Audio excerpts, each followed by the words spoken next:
I am, I have, I can. Become your own superhero. A learner's playbook. Isulat ang iyong pangalan at grade level na iyong kinabibilangan. Ang nilalaman ng buong module ay sa page 1, Introduction. Sa page 2 ay ang pre-evaluation. Page 3 ay ang simula ng module 1 na may pamagat na I am a superhero with feelings. Sa page 10 naman ay simula ng module 2, I have. My strength is a superhero story. Sa page 19 naman ay ang module 3 na may pamagat na I can. Empowering learners in reducing the effects of COVID-19. At sa page 25 naman ay let's reflect about your superhero training. At pagkatapos, sa page 27 ay ang post-evaluation pagkatapos mong masagutan ang lahat na activities sa module. Hello, superhero? Yes, you are a superhero. A person who is strong and has superpowers to overcome challenges and save others. If you are not yet sure that you have superpowers, don't worry, because we will help you discover it. In this Learner's Playbook, you will discover your superpowers through fun and exciting play activities. Just make sure that while you are on superhero training mode, your parent or guardian is with you to help you and guide you. It is also perfect opportunity to have fun with them. Ang module na ito ay makakatulong upang madiskubre ng mga bata na sila din ay may abilidad na maging isang superhero sa pamamagitan ng paggawa ng mga masaya at exciting na play activities sa module na ito. Basta humingi lamang ng tulong sa inyong mga magulang o guardian na tulungan kayong magawa ang lahat ng activities na nasa loob ng module na ito. Bago simulan ang training mode sa pagiging isang superhero, tingnan muna natin kung ano ang nararamdaman mo sa mga oras na ito sa pamamagitan ng pagsagot ng pre-evaluation na ito. Maaari kayong humingi ng tulong sa inyong mga parent or guardian sa pagsagot ng pre-evaluation na ito. Kapag sinabi nating feelings, ito yung mga nararamdaman natin sa ating kalooban o yung mga emosyon na ating nararamdaman sa mga pangyayari sa ating paligid. Halimbawa na lamang ay sa pandemic. Ano ba ang nararamdaman mo nang malaman mo na mayroong COVID-19 or may pandemic tayong dinaranas ngayon?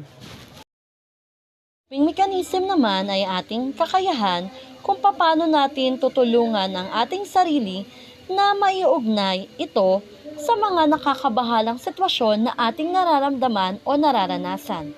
Ito ay kung paano tayo makakalimot o kung anong mga paraan ang ating gagawin para matulungan natin ang ating sarili na malagpasan ang mga sitwasyon na ating nararamdaman o nararanasan.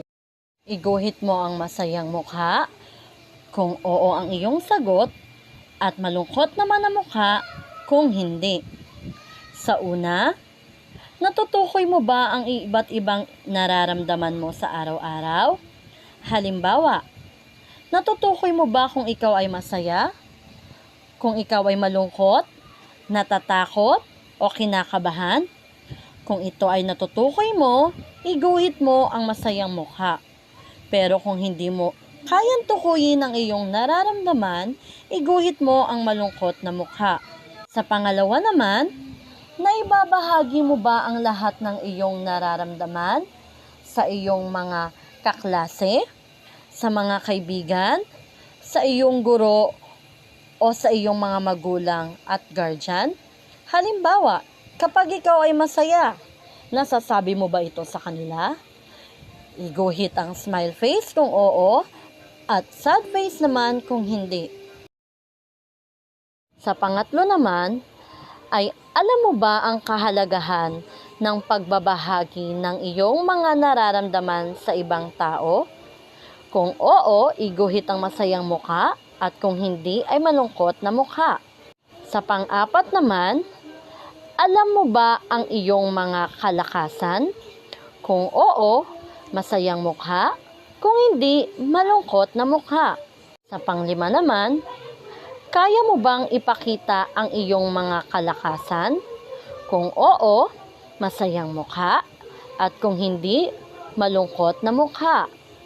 Sa pangpito, alam mo ba ang kahalagahan ng pagbabahagi sa iba ng iyong mga kalakasan? Kung oo, masayang mukha. At kung hindi, ay malungkot na mukha. Pangpito, alam mo ba ang iba't ibang healthy coping mechanism or ang iyong paraan kung paano ka makakatulong sa sarili mo na malagpasan ang mga nakakabahalang sitwasyon?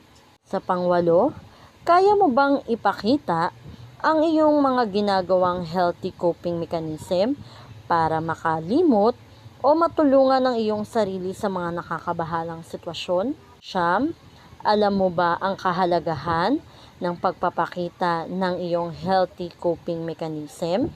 Pang-sampu, isulat mo kung ano ang iyong inaasahan kapag narinig mo ang salitang play activities.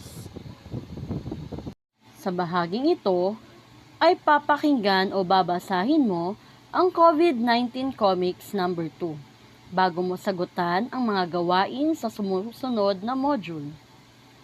Sa bahaging ito naman, tukuyin mo kung sino ang pangunahing tauhan sa kwento at ilagay mo ang kanyang pangalan. Kulayan mo rin ang larawang ito. Sa baba naman, kulayan ang iba't ibang mukha at tukuyin mo kung anong iba't ibang damdamin ang ipinapakita sa bawat larawan. Alam mo ba kung ano ang ibig sabihin ng feelings? Ito ay ang ating iba't ibang nararamdaman sa ating kalooban dahil na rin sa iba't ibang sitwasyon na ating kinakaharap.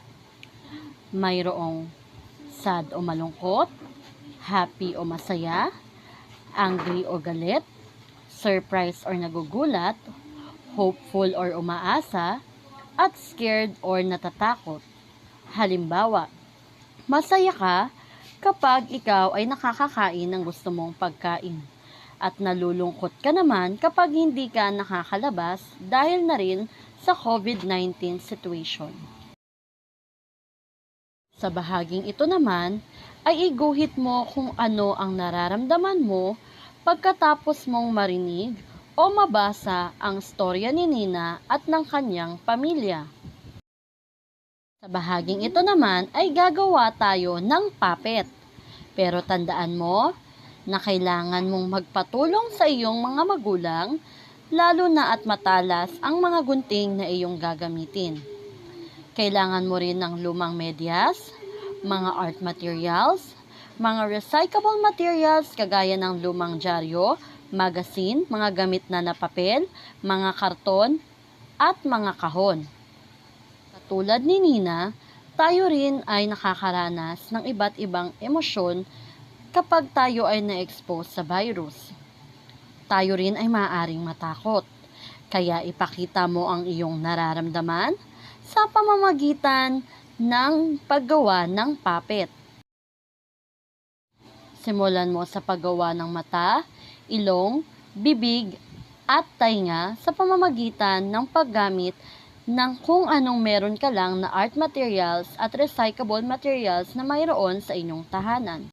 Pagkatapos ay kunin mo ang iyong lumang medyas at isa-isa mo nang idikit ang mga ito sa bahagi ng kanyang mukha. Sa huli, para mas lalo pang mapaganda ito, ay lagyan mo ng buhok ang iyong puppet.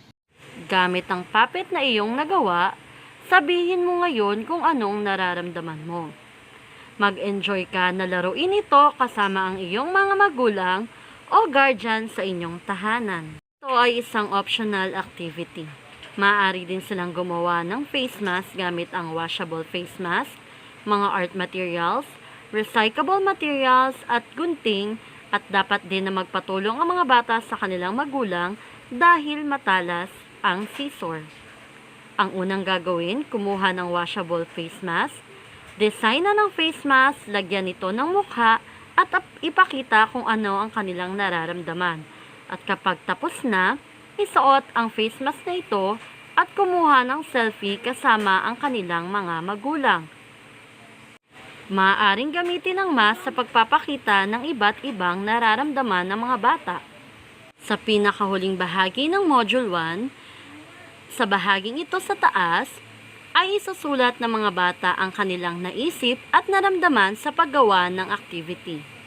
Sa ibabang bahagi naman ay isusulat ng mga bata kung paano nakaantig ito sa kanilang puso o ang epekto nito sa kanilang nararamdaman habang sila ay gumagawa ng activity.